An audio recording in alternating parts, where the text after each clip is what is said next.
అందరికీ నమస్కారం. అంటే ఒక నెల రోజుల క్రితం నట్టన్న ఆఫీసులోనే ఇక్కడే కూర్చొని నేను అన్న పెట్టడం జరిగింది. నేను అనుకున్న ఉద్దేశాలు కూడా జనాలకు త్వరగా వెళ్ళిపోయినాయి ఆ రోజు కూడా. అది ప్రతి వీడియో కూడా ఒక సంచలనం సృష్టించింది మాట్లాడిన వీడియో. ఆ రోజు నేను చెప్పాను, వేమిరెడ్డి గారు ఆయన సతీమణి ప్రశాంత్ రెడ్డి గారు అత్యధిక భారీ మెజారిటీతో నెల్లూరు గెలుస్తా అన్నాను. 2,50,000 ఆధిక్యంలో వేమిరెడ్డి గారు ఉన్నారు, 50,000 ఆధిక్యంలో ప్రశాంత్ రెడ్డి గారు ఉన్నారు. ఓవరాల్గా 165 సీట్లు టీడీపీ, 175లో 165 సీట్లు ఆల్మోస్ట్ కైవసం చేసుకుంది. ఆధిక్యంలో కూడా ఉన్నాయి కొన్ని. సో ఈ 2-3 అటు ఇటు అయినా కూడా 162 కూడా అవకాశం ఉంది. నేను ఆ రోజు కూడా చెప్పాను, 145 నుంచి 160 సీట్లు టీడీపీ కూటమి కైవసం చేసుకుంటే కొన్ని వందల ఇంటర్వ్యూలో నేను చెప్పుకుంటాను. ఒకసారి మీరు చెక్ చేయండి. మొన్న కూడా ఆరాం వస్తానని అమ్ముడు పోయిన ఒక మనిషి చెప్పినప్పుడు కూడా నాకు తెలిసిన బంధువులు నా మనుషులు భయపడుతుంటే నేను వాళ్ళందరికీ ఒక ధైర్యం ఇచ్చా. 145 నుంచి 160 సీట్లు. ఏంటి ఆ ధైర్యం అంటే, నేను నెల్లూరులో ఉన్నప్పుడు వేమిరెడ్డి గారితో తిరిగేటప్పుడు అన్ని రకాల ప్రజలని నేను విశ్లేషించి అడిగినప్పుడు నాకు అనిపించింది, గంజాయి రోడ్డు మీద అమ్మడం, ఆడవాళ్ళ చేత బూతులు తిట్టించడం, డ్రగ్స్ అమ్మడం, ఇసుక దందాలు, చదువు వచ్చిన వాళ్ళకేమో జాబులు లేకపోవడం, జాబ్ వచ్చిన వాళ్ళేమో ఈ ఐటీ పరిశ్రమలు ఇవన్నీ చూసి కూడా చంద్రబాబు గారు ఇష్టపడ్డం, ఇవన్నీ చూసుకున్న తర్వాత నేను ఆ రోజు చెప్పిన 140-160 సీట్లు కన్ఫామ్గా అంతమించే ఉంటే సంతోషంగా ఉంది. ఈరోజు పవన్ కళ్యాణ్ గారి యొక్క పూర్తి మద్దతుతో, ఆయన త్యాగంతో, ఆయన న్యాయంతో ఈరోజు చంద్రబాబు గారు అన్ని సీట్లు సంపాదించడం అనేది చిన్న విషయం కాదు. పవన్ కళ్యాణ్ గారు ఆయన యొక్క పూర్తి మద్దతు, ఆయన ఆలోచనలు ఈరోజు 165 సీట్లు వచ్చేటట్టు చేశాయి. ఇది ఒకటి ఎత్తుకుంటే, దాని తర్వాత ఇప్పుడు టీడీపీ ప్రభుత్వం ఫామ్ చేయబోతుంది. అన్నయ్య చెప్పినట్టు ఎవరైతే సజ్జల రామకృష్ణారెడ్డి అని గాడిద కొడుకున్నాడు, అదేవిధంగా వాళ్ళ కొడుకు డెకాయిట్ నా కొడుకు ఒకడు ఉంటాడు. ఎవరు మాట్లాడితే వాళ్ళ కూతుర్ల ఫోటోలు, అక్కల ఫోటోలు, చెల్లెళ్ళ ఫోటోలు మార్పింగ్ చేసి బట్టలు ఊడదీసి కామెంట్లు పెట్టే నా కొడుకు కూడా భార్గవ రెడ్డి ఉన్నాడు. వాడి మీద కూడా ఇమీడియట్లీ చర్య తీసుకోవాలని మనస్ఫూర్తి కోరుకుంటున్నాను. అది గవర్నమెంట్ పేపర్ మీద కూడా ఆడి పేరుంది. ఈ సజ్జల రామకృష్ణ ఏ రోజు ప్రత్యక్ష రాజకీయాలు పాల్గొన్నాడు కాదు.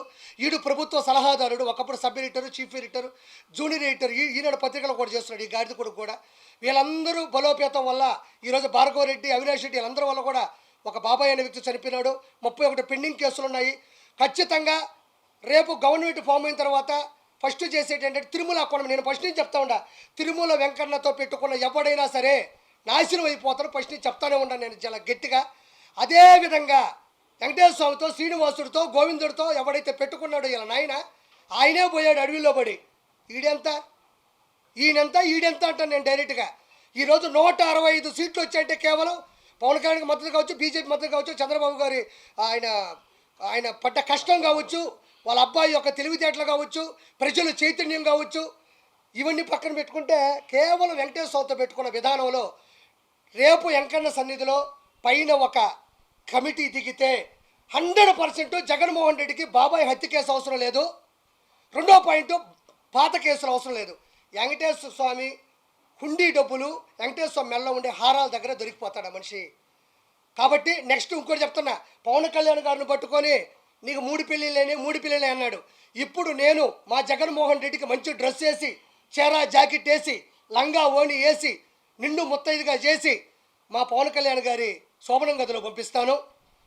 మంచి పన్నెండు బిడ్డని ఆయన ఇస్తే మా ఓడు కనీసం ఆ పవన్ కళ్యాణ్ గారి యొక్క తెలివితేటలైనా ఆ బిడ్డ రూపాలని పెంచుకొని ఈ గాడిద కొడుకు అది నేర్చుకుంటాడని నేను మనస్ఫూర్తి కోరుకుంటున్నా.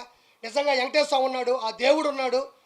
ఖచ్చితంగా ఇన్ని సీట్లు వచ్చాయంటే మాత్రం ఆంధ్రప్రదేశ్కి మంచి అభివృద్ధి వస్తుందని అర్థం. ప్రజల వ్యతిరేకత భయంకరంగా జరిగింది.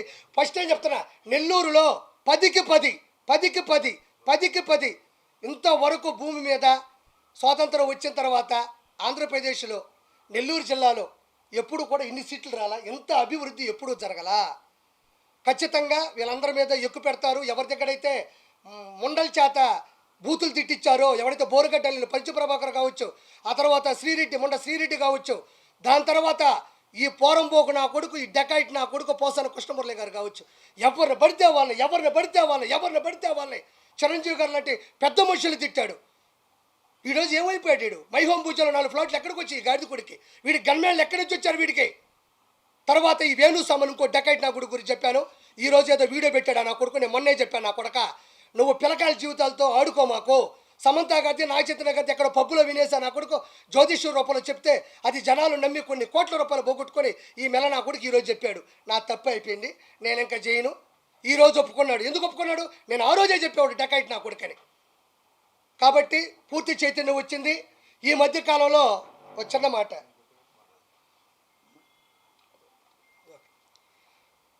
పూర్తి మద్దతుతో ఆ దేవుడి దయ వల్ల నా కుటుంబం మీద, నా వ్యాపారాల మీద, మా ఆవిడికి ఎన్ని బూతు మాటలు వచ్చేటివో, ఎన్ని ప్రైవేటు నెంబర్లు వచ్చేటివో, ఎన్ని పెడద్దరాలకి వచ్చే అర్థాలు వచ్చేటివో మీకు ఎవరికి తెలిసి చెప్పుకోవాలా. సౌరాత్రుల్లో డోర్లు కొట్టేవాళ్ళు, నేను వెళ్తా ఉంటే వెనక కత్తులు పట్టుకొని తిరిగిన సందర్భాలు ఉన్నాయి. తర్వాత నా వ్యాపారంలో నాకు వచ్చిన ఫ్రాంచైజీలు మొత్తం ఆపేయడం జరిగింది. రేపు అడ్వాన్స్ తీసుకుందామని లోపల ఈరోజు ఆపేసిన సందర్భాలు ఉన్నాయి.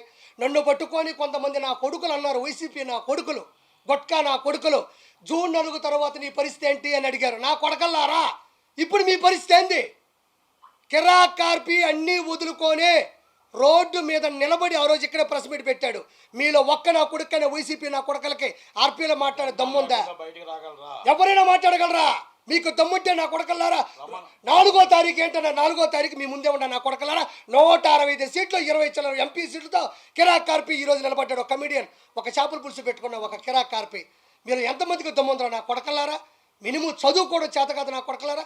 గొట్కాలు వేసుకునే నా కొడకల్లారా, గోండా నా కొడకల్లారా, పశువులు నా కొడకల్లారా, మృగాలు నా కొడకల్లారా, రండి నా కొడకల్లారా. ఇప్పుడు దిగుతున్నాడు, సరిగ్గా దిగినాడు పవన్ కళ్యాణ్. తట్టుకోగలరా? పప్పు పప్పు అన్నారు, దిగింది నిజమైన నిప్పు. ఆపుతారా? చంద్రబాబు నాయుడు గారు మీ వాడు ఏసీ బస్సులో నా కొడకల్లారా మేమంతా సిద్ధమని పెడితే చంద్రబాబు నాయుడు గారు 78 సంవత్సరాల వయసులో కాంప్యాన్లో 3 గంటలు లెక్కన రోజుకు 3 సభలు నడిపిన ఆయన చతురత ఎక్కడ? ఆయన చరిత్ర ఎక్కడ? మొహమీట పెట్టుకొని రాయి తగిలిందా వాడికి? ఇప్పుడు చూపిస్తా కొడకల్లారా. ఋషికొండలో ఉండే రాయి తగలుతుంది, 7 కొండల స్వామి కొండ మీద రాయి తగలుతుంది, కొడుకు కిడ్నీలో రాయి తగలుతుంది. ఎక్కడ పోతాడు ఆడు? యాడే పోతాడు? ఈరోజు కొండలు అనేటివి ప్రకృతి వనరులు. అవి విశాఖపట్నానికి సముద్రం ఎంత అవసరమో కొండలు కూడా అంతే అవసరం. వాటిని సగం చేసి అక్కడ నువ్వు ప్యాలెస్ కట్టుకుంటావా? అక్కడ ఇల్లు కట్టుకుంటావా? వెంకటేశ్వర కొండ మీద క్రిస్టియానిటీ పెస్తావా? వెంకటేశ్వర కొండ మీద ప్రసాదం లేకుండా చేస్తావా? వెంకటేశ్వర కొండ మీద అన్నం ఉడకకుండా చేస్తావా? వెంకటేశ్వర కొండ మీద నువ్వు పౌను పొరాకులు, సిగరెట్లు, మటన్లు, చికెన్లు వండుకొని తింటావా? నువ్వు వండుకొని లేదా? నువ్వు లైవ్ టికెట్గా నేను మాట్లాడతా. నీ సడుగుళ్ళు, నీ మొన్న కొడుకులందరూ వెంకటేశ్వర కొండ మీద ఎన్ని ఆకృత్యాలు చేశారు. ఈరోజు 1000 రూపాయల టికెట్లు సామాన్య మానవుడు గోయిందా గోయిందంటే పోతున్నారు. ఈరోజు పైకి వెళ్తే సామాన్య మానవులకి నీళ్లు లేవు. ఒకప్పుడు చక్కటి మజ్జిగ, కాఫీ, చిన్న పిల్లకాయలకి వెంకటేశ్వర సన్నిధిలో కదా వెంకటేశ్వర ఒళ్ళు కూర్చున్నట్టు సాంబార్ రైసు, కార్డ్ రైసు. ఎట్ట TTD equal to TDP Chandrababu Naidu గారి హయాంలో. ఈరోజు ఏమైంది? ఈ గాడిద కొడుక్కి వెంకటేశ్వర స్వామి అంటే నీకెందుకంత చులకన? ఈరోజు ఏమైంది నీ బతుకు? నీకు అపోజిషన్ లేకుండా చేసింది ఈ పొజిషన్. పోయి అడుక్కు తిను. నువ్వు ఆ సజ్జల రామకృష్ణారెడ్డి, ఆ భార్గవ్ రెడ్డి, నీ ఐపాక్ టీము కొడక గొట్ట నా కొడకల్లారా. ఈ కొడాలని ఎట్టపోయినాడు ముసలోడు, బొచ్చుగాడన్నాడు. ఎరా బొచ్చుగా నా కొడక రారా, నువ్వు ఎక్కడ నువ్వు రాను మంది మాట్లాడుతావు. నా కొడక తల దించుకొని ఈడు ఆ వలవనేసి గడ్డవరవాడు తల దించుకొని పోతావు. ఏం సిగ్గు లేదా నా కొడకలారా? ఎలా ఓట్లేస్తారనుకున్నారా మీకు జనాలు? మీరు గంజాయి తీసుకుని అంత ఒక సీఎం క్యాండిడేట్ని ఒక ఎమ్మెల్యే క్యాండిడేట్ తిడతాడా? ఒకవేళ మాట్లాడాలంటే క్యాండిడేట్లో మాట్లాడుకోవాలా. ఈరోజు నిన్ను నేను నిలదీసే స్థాయికి ఎందుకు దిగజారిపోయినావు నువ్వు? గొట్కా నా కొడకలారా మీరు. ఏడా పేరు నానియాడు, ఏడా పేరు కిట్టుగాడు ఏడాడు? మిథున్ రెడ్డి, వైవి సుబ్బారెడ్డి, విజయసాయి రెడ్డి ఏటుగాడు ఏడే? వేమిరెడ్డి ప్రభాకర్ రెడ్డి మీద ఎక్కడ పోయాడు? ఎయిర్పోర్ట్ చేస్తావు నువ్వు. చెప్పారుగా డిపాజిట్లు రావని చెప్పిన కొంచెం అటు ఇటుగా పోతా ఉన్నట్టుంది. ఊదు పొగలు ఒకటి వేసుకొని నా అంత సాధ్వి లేదు. నేను ఒక తాళపాక అన్నమయ్య వెంకటేశ్వర స్వామి దగ్గర పోతుంది. రోజమ్మయ్య, రోజా మా అత్తే. అది కాదు ఇప్పుడు ఆమె ఒక హిందూ అండి. నేను ఎవరు తక్కువ అంచనేసి చెప్పట్లే. నేను మా ఆవిడ నా పరిచయం అయిన తర్వాత నాకు మా ఆవిడ పరిచయం తర్వాత ఫస్ట్ నేను తీసుకెళ్ళింది నెల్లూరు దర్గాకి, కస్మూర్ దర్గాకి. అంటే నాకు హిందూ ఆయన ఎందుకు ఇష్టం. నేను 2 సినిమాలకి కో డైరెక్టర్గా క్రిస్టియన్ మూవీకి చేశాను, సేవియర్ అని. ఇప్పుడు కూడా ఆర్పీ నాయుడు అని ఉంటుంది చూడండి. అంటే నేనేదో కమ్మని చెప్పడం కదా, దాంట్లో ఆ పేరు ఉంటుందని చెప్తున్నా. ఆ మనిషి పైకి 30 బండ్లు 40 బండ్లు, ఈమె గన్మ్యాన్లు, ఈమె హోదా, ఈమె టింగు నన్ను చూడు, నా అందం చూడు. ఏమైందమ్మా ఈరోజు? ఏం చూడాలి నీకు? ఎగిరిగిరి పడ్డావు, 1000 కోట్లు దంచావు నువ్వు. ఈరోజు నగిరీలు అట్టర్ ఫ్లాప్ అయ్యావు నువ్వు. ఏం కర్మ నీకు? వెంకటేశ్వర స్వామి దగ్గర జరిగే అవినీతిని ఒక్కరోజు ప్రశ్నించకపోయాను. జగనన్న జగనన్న అందరూ నిన్ను మెచ్చుకుంటున్నారన్న అన్న అన్న గొడ్డలే. ఏం కాదు, 10 మేము ముష్టి వేసాం అనుకోండి, గాడిద కొడకలారా మీకు 10 ముష్టి వేసాం. ఆ 10తో బతకండి. ఈరోజు అపోజిషన్ లేదు. ఒకటి మాత్రం చెప్తున్నా, అదే అంతే. నేను ఒకటే ఒక మాట మాట్లాడుతూ ఉండా. ఫైనల్గా చంద్రబాబు నాయుడు గారి హయాంలో పవన్ కళ్యాణ్ గారి పూర్తి మద్దతుతో ఈరోజు ఈ గాడిద కొడుకు జగన్కి ఒకే ఒక మాట చెప్తా ఉండా. నేనేమి శ్రీరెడ్డిలా బరిదిగిచ్చి చేతులు ఇట్టు పెట్టో నేను మాట్లాడలే. మా అమ్మ సాక్షిగా మీరు మొదలు పెట్టారు, నేను కొనసాగిస్తున్నాను అంతే. ఈరోజు మాట్లాడుతూ ఉండా. పవన్ కళ్యాణ్ గారు వైనాట్ 175 అన్నాడు. ఒరే గాడిద కొడక, ఇక్కడ వైనాట్ 21 అయిపోయింది. వైనాట్ 21. నీకు వచ్చిన 10 కన్నా 11 ఎక్కువ వచ్చిన ఆయనకి. నిలబెట్టిన 21ని మీరు తిడుతున్నా, కోట్ల రూపాయలు పోగొట్టుకున్నా, సినిమా లేకపోయినా, ఫినిష్ చేయలేకపోయినా నిలబడ్డ చరిత్ర అదే. గాడిద కొడకల్లారా, డస్ట్బిన్ నా కొడకల్లారా. 21 వైనాట్ 21 అని ఆయన ఏ రోజు వల్ల. కానీ 21 వచ్చినాయి ఆడ. నీకు ఎన్ని వచ్చినాయి? 10. నా తెలిసి ఇంకా కొంచెం ముందుకు పోతా ఉంటే ఇంకో 3 పోయేటట్టుండే గాడిద కొడుకు. మొత్తానికి గుర్తుపెట్టుకో, నేను ఇట్లా తిడుతున్నాను అంటే ఎన్ని అగాత్యాలు వచ్చినాయో. అక్కడ తిడుతుంటే తిరగబడ్డ తమ్ముడిని చంపేసి నుంచి ఆవేశం వచ్చింది. ఇసుక దందాలు చేసి గుంటలు పోయి మొత్తం చెరువులన్నీ లోడేస్తే నాకు ఆవేశం వచ్చింది. వెంకటేశ్వర స్వామిని నాశనం చేస్తే నాకు ఈ ఆవేశం వచ్చింది. గంజాయిని నడి రోడ్ల మీద పట్టబగులు అమ్ముతుంటే నాకు ఈ ఆవేశం వచ్చింది. జగన్మోహన్ రెడ్డి ఉచ్చలాంటి ముందు తీసుకొచ్చి మిగతా వాళ్ళందరికీ అమ్ముతుంటే ఆంధ్రాలో నాకు ఈ ఆవేశం వచ్చింది. నా ఆవేశంలో నేను 100 అంట. ఓకే, నెక్స్ట్ నుంచి నట్టని చెప్పినట్టు సినీ ఇండస్ట్రీలో కూడా ఈ డకాయిట్ నా కొడుకు ఎవడైతే ఉన్నాడు, ఎవడిడు పోసాని పోరంబోక నా కొడుకు ఇట్ట అంటాడు, గాడిద కొడుకాడు.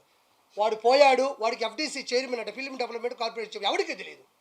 వాడు ఏ రోజు ఫిల్మ్ డెవలప్మెంట్ కార్పొరేషన్ అంటే నట్టనుకున్నంత నాలెడ్జి, నట్టి కుమార్ అన్నకున్నంత ప్రేరణ, నట్టి కుమార్ అన్నకున్నంత ఆవేదన ఏ రోజు ఆ గాడిద కొడుకులో నేను చూడలే.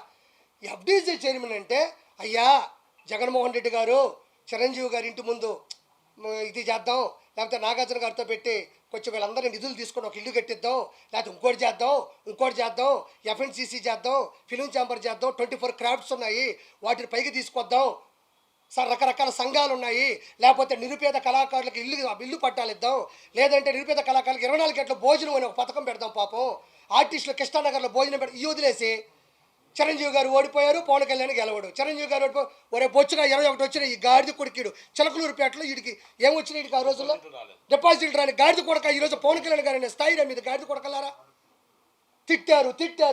ఈరోజు ఒక చరిత్ర అయిపోయినాయి ఆ తిట్లోని కలిపి. కాబట్టి ఇంత గొప్ప విజయాన్ని అందించిన ప్రజలందరికీ నేను వాళ్ళ పాదాల మీద పడి నా నమస్కారాలు తెలియజేసుకుంటూ, నేను మీ కిరాకార్పిని. జై చంద్రబాబు, జై పవన్ కళ్యాణ్, జై బీజేపీ, జై లోకేష్ బాబు, జై ఆంధ్రప్రదేశ్.